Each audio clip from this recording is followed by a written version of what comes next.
어느 날 예수님께서는 갈릴리 바다, 파도 치는 바다 위를 당당히 걸어오는 제자 베드로를 봅니다. 너무나 기적 같은 일이고 있을 수 없는 일인데 그 험난한 바다를 당당하게 걸어오는 베드로.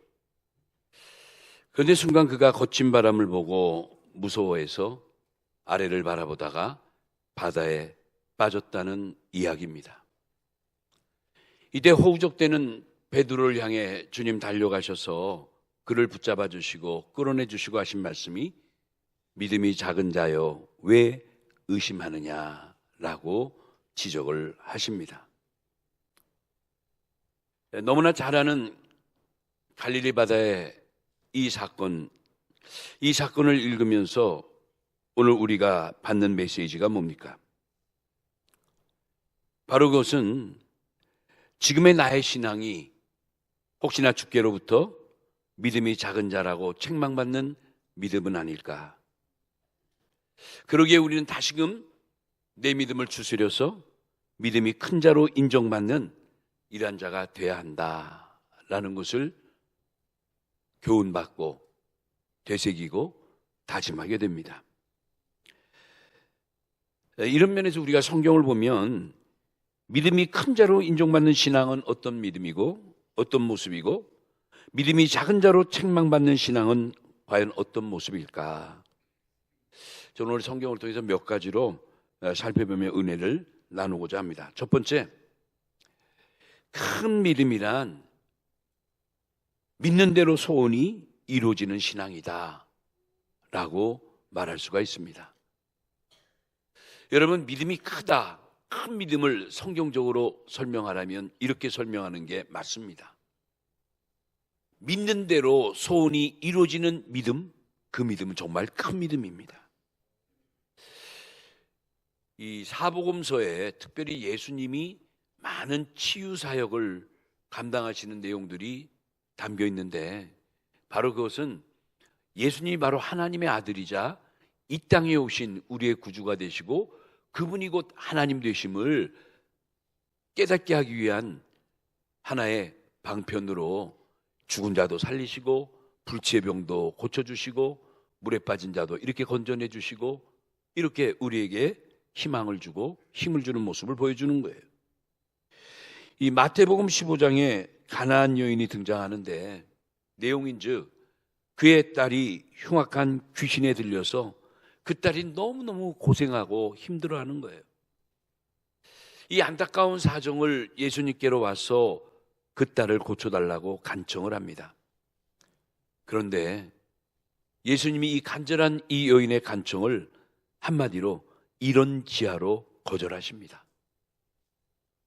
그때 뭐라고 말씀하셨냐면 나는 자녀들의 떡을 취하여 개들에게 던짐이 마땅치 아니하도다. 좀 어려운 말 같지만 주님은 하나님의 자녀인 바로 유대 백성들, 이스라엘 사람들을 위해서 이 땅에 온 거지 너같이 이방 여자, 개같이 취급받는 너희들에게는 내가 아무런 은혜를 베풀 수가 없다. 이런 단호한 말씀이에요. 굉장히 무서운 말씀이죠. 그런데 이 가나안 여인이 이 험한 말을 듣고도 주님 앞에 더욱더 가까이 간청을 합니다. 주님 말씀이 옳소이다마는 세상의 어떤 개들도 제 주인의 상에서 떨어지는 푸스러기는 먹을 줄 압니다. 무슨 말이에요? 네, 주님 말씀하신 나는 이방 여자요, 말 그대로 개 같은 여자이지만 그러한 나도 주님이 베풀어 주시는 은혜의 푸스러기라도 먹기를 소원합니다 라고 간청을 한 거예요. 여러분 대단하지요? 이때 예수님이 이 여인하고 몇 마디 하다가 답변을 합니다. 뭐라고 했죠? 여자야, 내 믿음이 크도다 말씀하셨어요. 결국 예수님이 이 여인을 통해서 뭘 받으셨어요? 감동을 받으신 거예요. 여러분, 우리가 믿음의 생활할 때 하나님을 감동케 하는 삶을 살아가는 게 모든 응답을 받는 비결인 줄로 믿으시기 바랍니다. 주님을 감동케 해야 돼. 하나님을 감동케 해야 돼.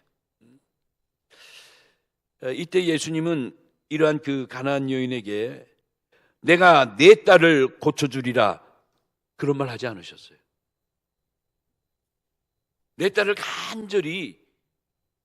간절한 마음으로 고쳐달라고 했는데, 근데 정작 말씀하기는 그렇게 하지 않으셨어요. 뭐라고 말씀했죠? 너의 믿음이 크도다. 내 소원대로 되리라. 믿음을 칭찬하시고 네 믿음대로 내 소원대로 된다는 말씀을 선포하심으로 그 귀신 들린 딸이 그 시로 나음을 입어요. 야, 이런 내용이 마태 15장 21절에서 28절에 기록되어 있어요. 여기서 이제 주목할 점이, 여러분 너무나 잘 아는 내용이지만 이 점은 꼭 기억해야 돼요. 여기서 주목할 점이 뭐냐면 이 가나안 여인이 자기 딸의 문제에 대해서 스스로의 믿음의 방법으로 소원을 쟁취했다는 점이 중요해요. 막무가내 낫게 해주세요. 그래, 낫게 해주겠다. 이런 스토리가 아니에요. 이 여인이 자기 나름대로의 믿음의 방법으로 끝까지 주님을 따라가고 마침내 주님의 마음을 감동시켜 그의 소원을 성취하는 모습을 보여준다는 게 중요해요. 여러분, 이처럼 가나안 여인같이 우리가 믿는 대로 소원이 이루어지는 신앙을 결국 큰 믿음이라 말할 수가 있습니다. 할렐루야. 구약에 우리 너무나 열심히 성경 공부를 통해서 배웠지만 아담의 족보할 때 그 아담의 7대손 누가 있죠? 에녹이라는 인물이 나오잖아요. 여러분, 에녹 너무 우리가 잘 알죠? 에녹은 당시에 그 험난한 세상 속에서도 하나님과 무려 300년간 동행하다가 이 땅에서 죽음을 보지 않고 하나님의 곁으로 직접 부름받았던 변화의 인물, 변화의 효시, 바로 그가 에녹이에요. 에녹은 당시 죄악을 덮을 수 있는 정말 큰 믿음의 소유자였다고 우리는 열심히 공부를 했죠. 쉽게 말하면 당시에 에녹의 믿음이 큰 소리라고 말한다면 그 당시에 그저 낳고 죽고 그 죽음의 연속 속에 묻혀 있는 묻 인생들은 어떻게 보면 아주 작은 소리에 불과했다는 거예요. 에녹이 큰 소리였다면 그 당시에 뭇사람들은 아주 작은 소리였다. 이 말은 곧 에녹이야말로 그 시대에 정말 가장 큰 믿음의 소유자였다라고 볼 수 있는 거죠. 그런 자가 죽음을 보지 않고 결국 하나님 곁으로 변화하여 갔다는 것이 우리가 꼭 기억해야 될 점이에요. 여러분, 우리 하나님께서 저와 여러분을 보실 때 무엇을 관심 있게 보십니까? 하나님이 우리를 볼 때 뭘 보실까? 뭘 관심 있게 보실까? 우리의 직장입니까? 사업체입니까? 내가 이룬 공적입니까? 명예입니까? 무슨 어떤 물질입니까? 아니죠. 하나님은 가장 관심 있게 보는 게 우리들의 믿음이에요. 할렐루야. 우리들의 중심이에요. 마음의 중심을 보시는 거예요. 그 사무엘상 16장 7절에 나 여호와는 중심을 보느니라.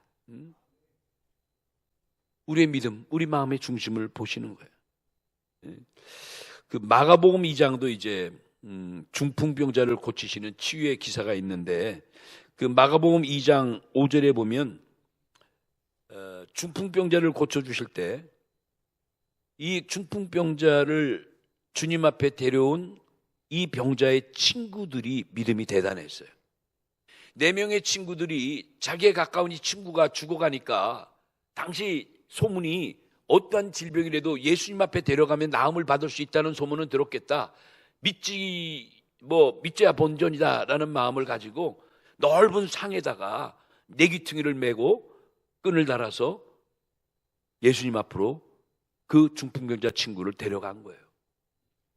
근데 예수님이 집회를 하니까 예수님을 에워싸서 용신할 수 없을 정도로 가득 찬 인파 때문에 그 자기 친구 환자를 뚫고 들어갈 수가 없죠. 몇 겹이 겹겹이 있으니까 그들이 생각한 끝에 마침내 예수님이 집회하는 그 장소에 지붕 위에 올라가서 지붕을 뚫고 그 가운데 친구가 누워있는 그 상을 매달아서 점점 내려 예수님의 앞에 놓이게 한 거예요. 그러니까 예수님이 집회하다 그 광경을 다 보셨을 거 아니에요. 뭐 보시지 않아도 아시지만 그 안타깝고 애처로운 그 친구들이 말이 그렇지 얼마나 힘들었겠어요. 지붕까지 뚫고 또 많은 사람들이 뭐 불편한 시각으로 보고 뭔 짓 하는 거야, 우리 성회를 이렇게 시끄럽게 방해하는 거야, 뭐 먼지도 나고 난리 났을 거 아닙니까? 그럼에도 오직 친구를 구하겠다는 일념에 그런 일을 한 거예요. 이때 예수님이 그 친구들을 보시면서 하신 말씀이 있어요. 내가 그들의 믿음을 봤다는 거예요. 성경에 그렇게 있죠. 그들의 믿음을 보시고, 결국 믿음을 보시고 친구 중풍병자를 나음을 입도록 주님께서 축복해 주십니다. 여기서 중요한 게요, 여러분 중요한 게, 여러분 참된 신앙생활은 뭐냐?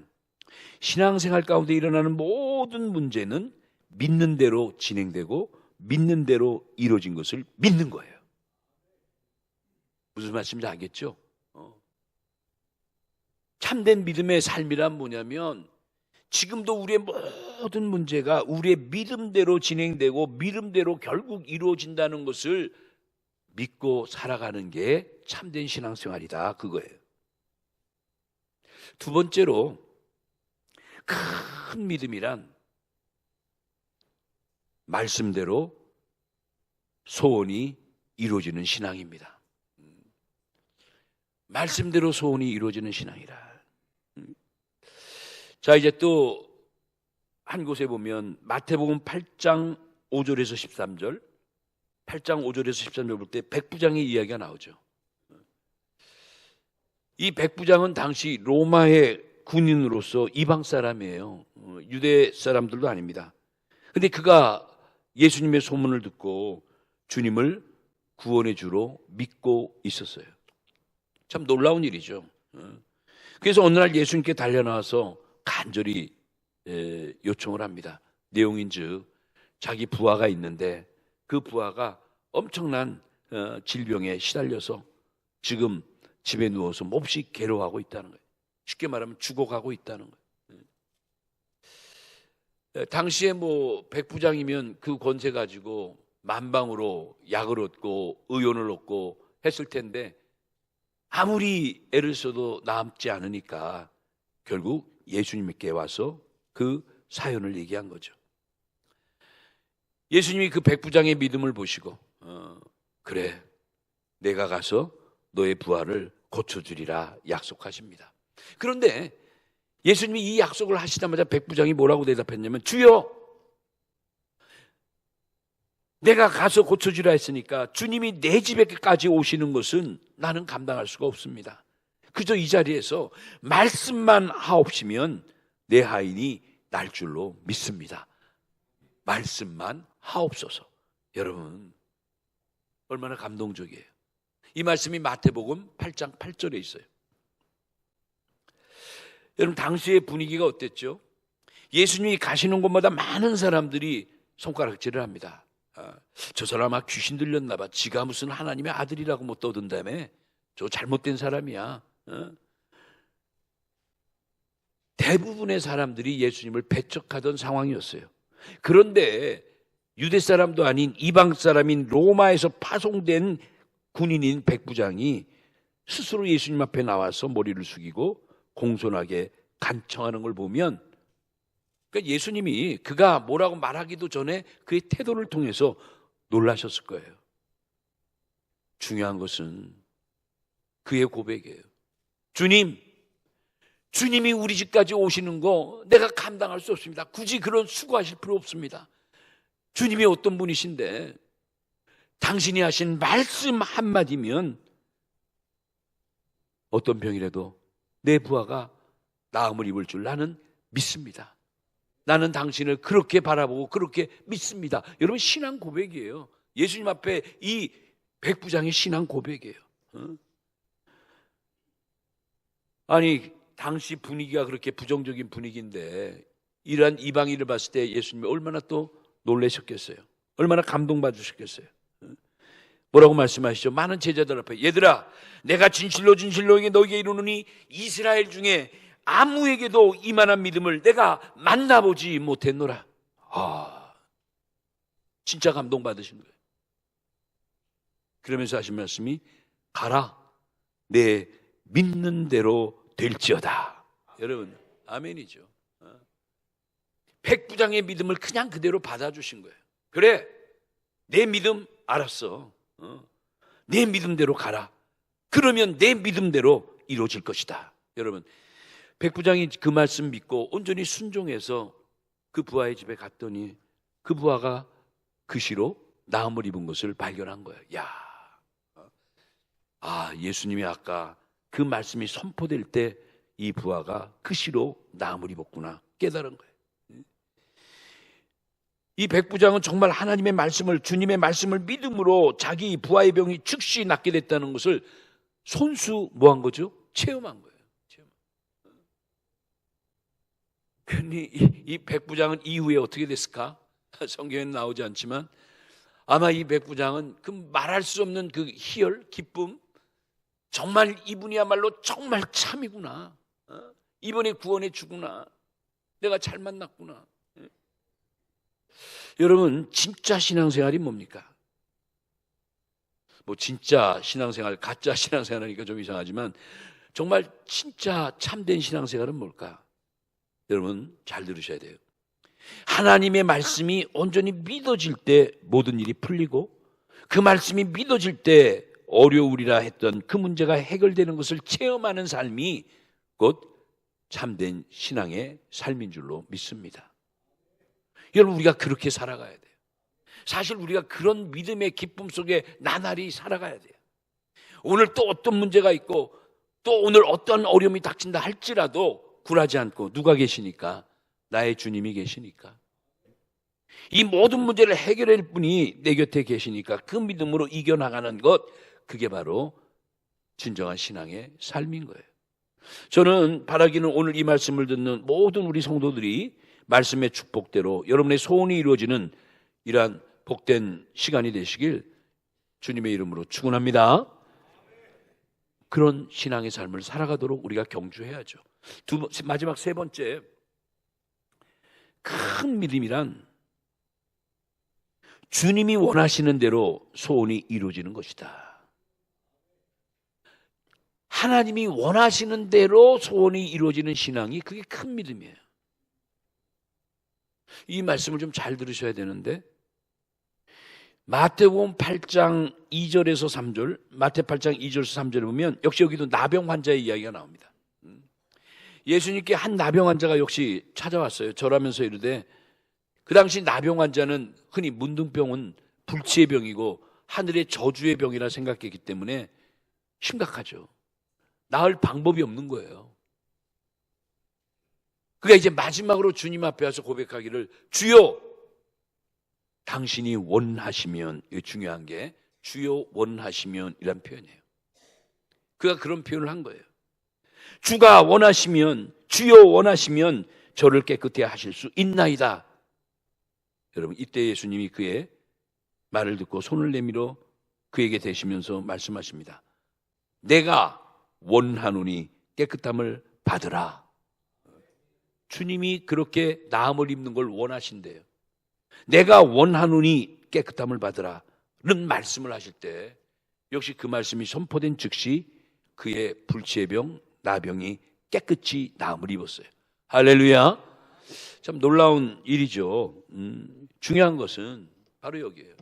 이 장면에서는 큰 믿음은 뭐냐?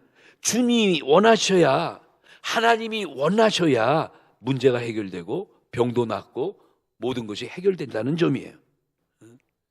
우리가 그런 믿음 갖고 살아갑니까?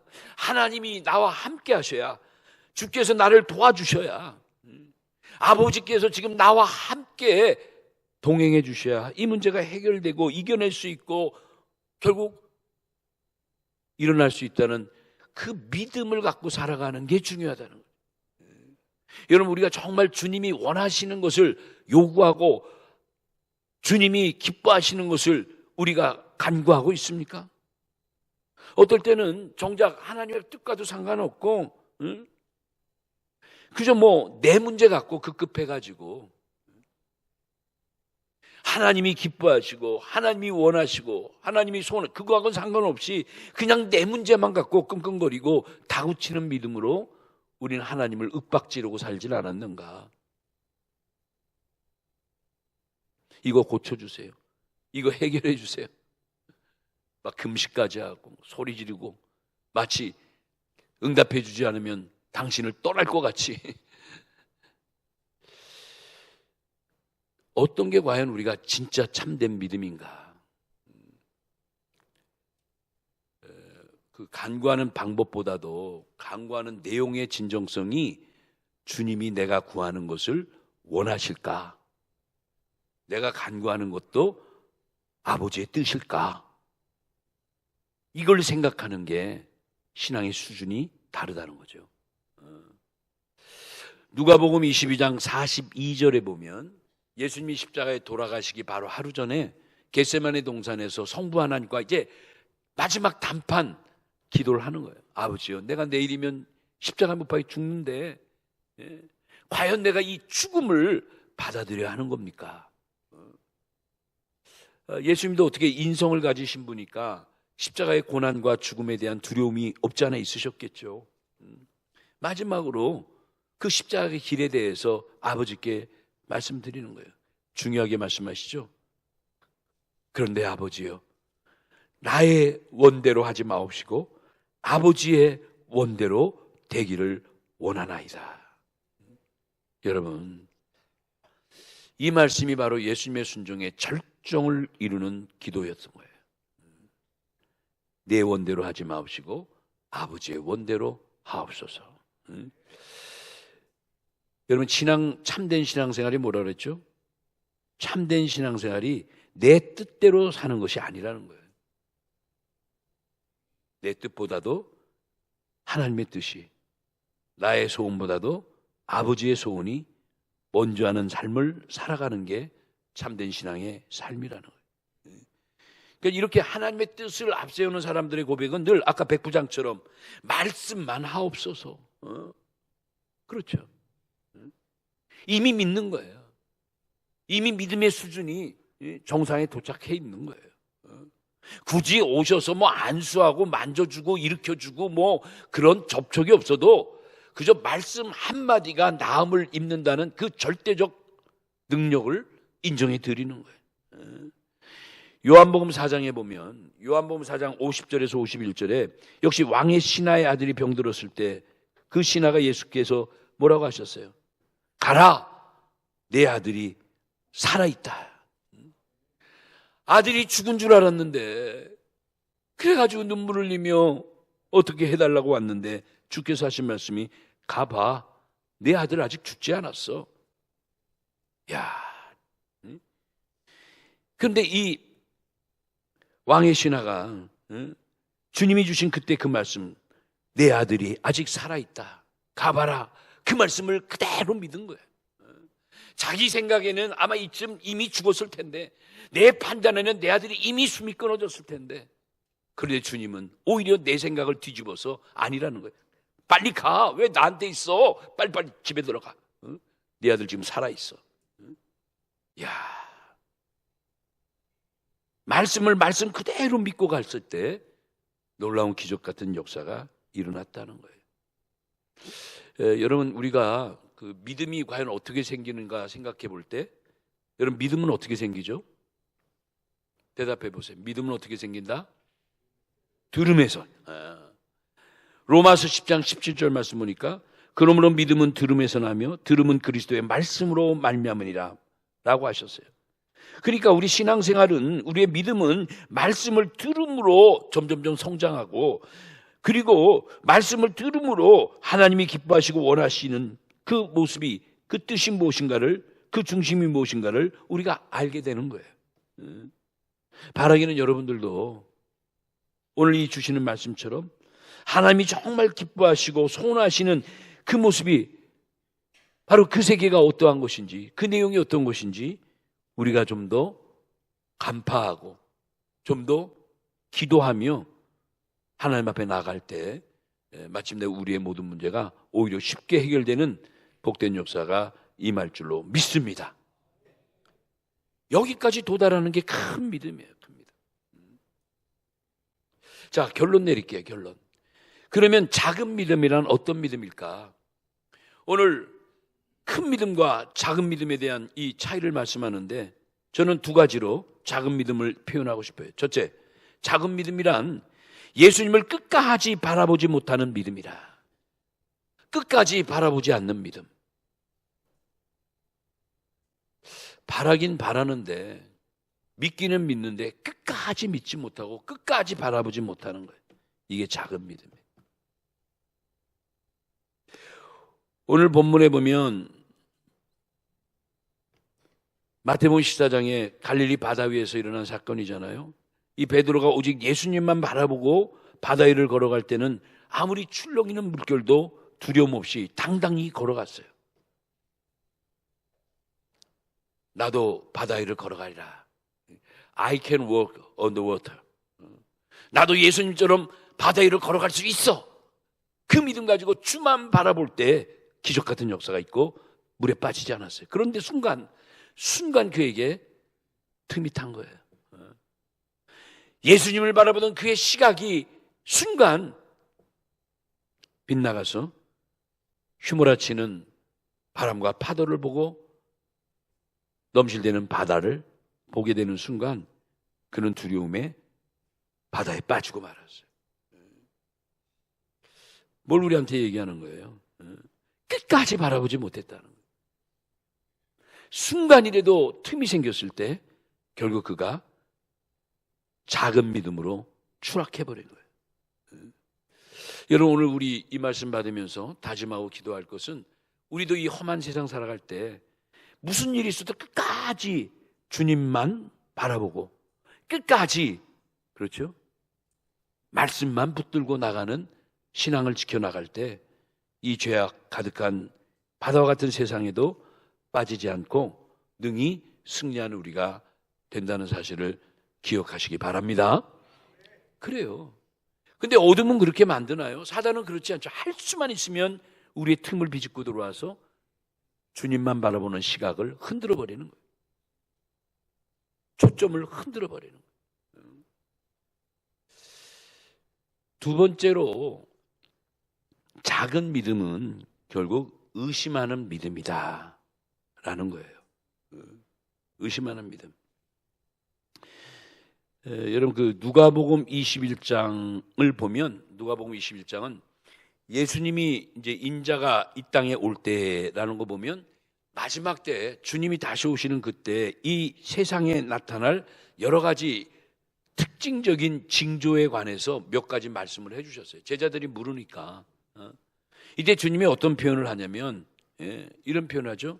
누가복음 20장 25절 여기 보면 1월 성신에는 징조가 있겠고 땅에서는 민족들이 바다와 파도의 성난 소리로 인하여 혼란 중에 곤고하리라. 이게 뭐냐면 주님 오시는 마지막 때에는 이렇게 1월 성신, 해와 달과 별들에까지도 특별한 징조가 나타나고 이 땅에서는 많은 민족들이 어수선하고 바다와 파도의 성난 소리로 해서 아주 엄청난 곤고에 빠진다는 얘기예요. 여기 이제 바다와 파도의 성난 소리라는 표현은 상당히 상징적인 의미가 있죠. 여기 바다와 파도의 성난 소리가 난리를 칠 거다. 뭐죠? 바로 이것이 걷잡을 수 없을 정도로 의심이 생기는 사람들의 마음을 가리키는 거예요. 무슨 말이에요? 인자로 오실 때 이 땅에 많은 사람들이 걷잡을 수 없는 의심의 마음으로 완전히 혼란 중에 빠지고 공고함 속에 빠져버린다는 거예요. 저는 이런 말씀 보면 이게 바로 우리가 사는 이 시대를 향한 말씀이 아닌가 말이에요. 굉장히 상징적인 표현이잖아요. 온 나라와 민족이 서로 전쟁하고 싸우고 시끄럽고, 여러분 요즘처럼 전 세계적으로 나라와 나라와의 싸움이 동시적으로 일어난 때가 별로 없잖아요. 마치 무슨 뭐 세계 대전 직전에나 그랬죠. 여러분 지금 그렇지 않습니까? 중동에서도 그렇고,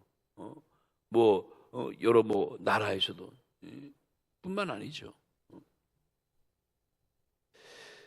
이렇게 세상의 파도와 그 바다의 성난 소리가 이렇게 들리는 이 시대에 그래도 우리 마음이 움직이지 않고 끝까지 의심하지 않고 나갈 때, 그럴 때 하나님께서 원하시는 이러한 놀라운 세계를 이루고 또 우리가 바라고 원하는 것이 성취되는 이러한 놀라운 축복이 있다는 것을 지금 말씀하는 거예요. 그러니까 이럴 때일수록 우리가 어떻게 된다? 의심하는 마음을 떨쳐버리고, 아무리 세상이, 아무리 환경이 내 뜻과 같이 되지 않더라도 그래도 우리는 끝까지 어떻게 해요? 주만 바라보고 우리의 믿음을 지켜나가는 이러한 역사가 있어야 될 줄로 믿습니다. 여러분 야고보서 1장 6절로 8절 말씀을 읽고 제가 말씀을 이제 정리하려고 해요. 야고보서 1장 6절로 8절에 야고보 기자 이런 말씀이죠. 여러분 너무 잘 아는 말씀인데 한번 화면 보시면서 다 같이 한번 이건 읽어봤으면 좋겠어요. 큰 소리로 다 같이 야고보서 1장 6절로 8절 다 같이 시작. 오직 믿음으로 구하고 조금도 의심하지 말라. 의심하는 자는 마치 바람에 밀려 요동하는 바다 물결 같으니 이런 사람은 무엇이든지 주께 얻기를 뭐하지 말라? 생각지 말라. 뭐 생각도 말라는 거예요. 오직 믿음으로 구하고 조금도 의심하지 않아야 된다는 거예요. 여러분 모두가 다 이 의심 없는 믿음을 가지고 큰 믿음을 이뤄내는 우리 모든 성도들이 되시길 바랍니다. 이 마지막 시대에 정말 여러분과 저는 어떤 믿음으로 살아가야 됩니까? 오늘 주신 말씀이 바로 그 답이에요. 흔들리지 말고 요동치지 말고 오직 믿음으로 구하고. 그렇죠. 아무리 휘몰아치는 바다의 파도와 성난 비바람이 몰아친다 하더라도 오직 누구만? 주만 바라보며 의연하게 뚜벅뚜벅 바다 위를 걸어가는 승리의 베드로처럼 그 모습을 회복해 나가는 우리 모두가 되어야 될 줄로 믿습니다. 오늘 이 말씀 가지고 작은 믿음이 아닌 큰 믿음으로 인정받아서 우리 모두가 바라고 원하는 소원이 이루어지고, 그러함으로 이 시대에 하나님이 기뻐하시는 하나님 구속 역사, 하나님의 구속사의 주역들이 되는 이러한 복된 역사가 있으시기를 예수님의 이름으로 축원합니다.